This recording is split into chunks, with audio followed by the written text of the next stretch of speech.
Torch community, we're back with Mindful Monday with Coach Linda, talking about authenticity at work. And now we're going to talk about knowing yourself and how do you know what your true authentic self is.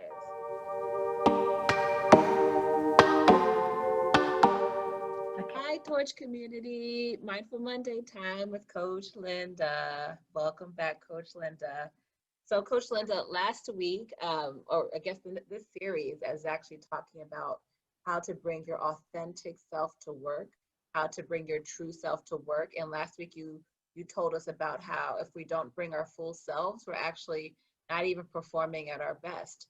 But before we can even start talking about like, here's my authentic self, we got to know what our authentic self is. So what advice do you have about knowing what's our full professional self? Like, what does that even look like? Okay. So authenticity starts with self, as in everything starts with self. And part of knowing self is actually being self-aware. And self-awareness incorporates quite a few elements, because the key to being self-aware is we have to do an accurate self-assessment. And that can often be hard because we often play ourselves down and we don't recognize all of our strengths. We focus on our weaknesses. We don't know what our blind spots are.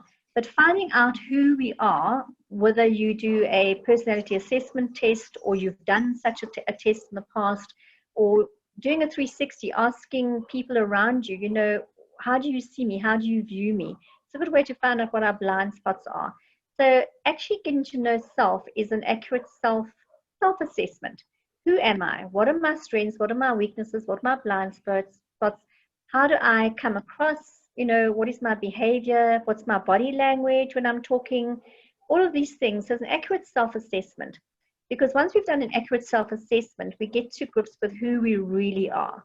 And that's the key to actually becoming authentic, because we want to show up as exactly who we are. And the wonderful thing is we have the power of choice to change. Because if we find things in our behavior that we're not happy with, or we keep behaving in the same manner and expecting a different result, as Einstein would say, one of his famous quotes, we actually have the power to say, I don't want to behave like this anymore.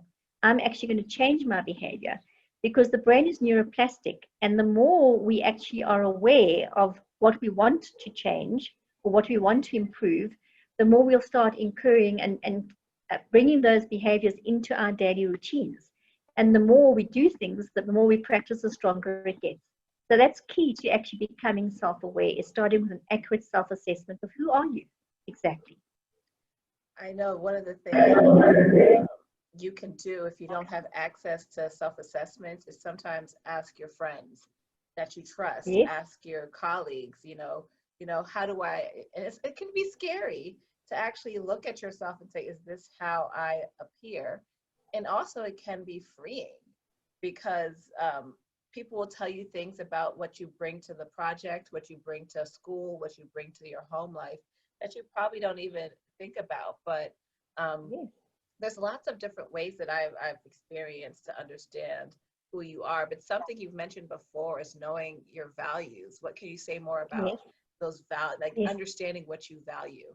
Understanding what you value. You think, what are your top values? And we have, if we had to look at a list of 100, most of us would probably be able to tick 25 to 30 that we hold dear to us, as in this is our value system by which we live our lives.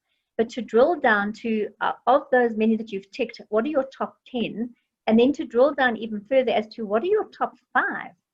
It's quite a mind exercise, because what top 5 values can I use to describe my life mission?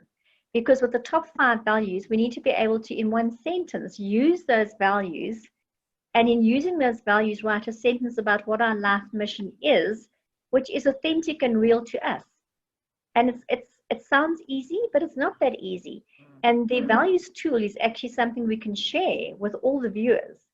And it's something that an exercise that they can do in the comfort of their own homes, as to what are my top 5 values, and to get down to the top 5 values where you can then say, these are my top 5 values by which I live my life. And this is my life mission statement, because that talks to your life purpose. And it's also important knowing your top 5 values, because you don't want to be working in an organization to whose values you're not aligned, because you're not going to be happy.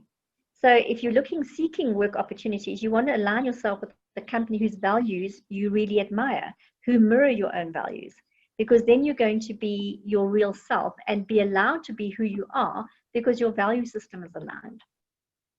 Oh. So we have joining us in this work, we have some work to do around just taking that time, that quiet space to say, who am I? How do I want to show up at work? How do I want to show up at home? And what are my value statements? I value honesty. I value Yes. creativity. I value being compensated fairly. There's so many things that we could really unpack there. So the work for this week is to just take that time of reflection.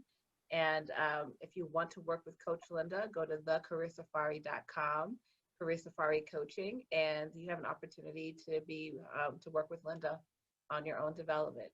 So thank you, Coach Linda. You're We'll very see you next welcome. week.